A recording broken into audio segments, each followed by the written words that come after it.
మిత్రపక్షమైన జార్ఖండ్ ముక్తి మోర్చా ప్రభుత్వాన్ని కాపాడేందుకోసం చివరికి కాంగ్రెస్ పార్టీ చాలా సిన్సియర్ ఎఫర్ట్ పెడుతుంది. నిజంగా కాంగ్రెస్ని అభినందించాలి. ఎందుకంటే 29, 28 స్థానాలు అక్కడ హైయెస్ట్. మామూలుగా ఏంటి, ఎక్కువ స్థానాలు వచ్చిన వాళ్ళకి అవకాశం ఇస్తారు కదా. అక్కడ 28 స్థానాలు బీజేపీకి, జార్ఖండ్లో 29 స్థానాలు జేఎంఎంకి వచ్చినాయి. అయితే కాంగ్రెస్ పార్టీకి 17, కమ్యూనిస్టులు వీళ్ళందరికీ కలిపేసేసి అక్కడ 48 దాకా వచ్చినాయి. ప్రభుత్వం వాళ్ళదే ఫామ్ అయ్యి ఉన్నది.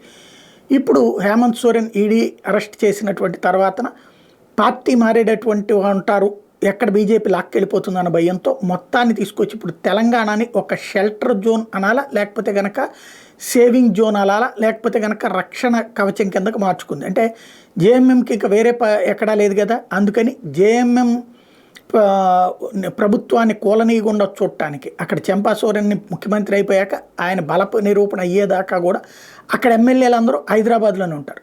హైదరాబాద్ నుంచి నేరుగా ఆ రోజున అక్కడికి తీసుకెళ్ళి ఓట్లేస్తారు. బీజేపీ సీరియస్గా ఎఫర్ట్ అయితే పెట్టలేదు ఇక్కడ, కానీ అయినా ముందు జాగ్రత్త చర్యగా ఈ ఏర్పాట్లు చేస్తున్నారు.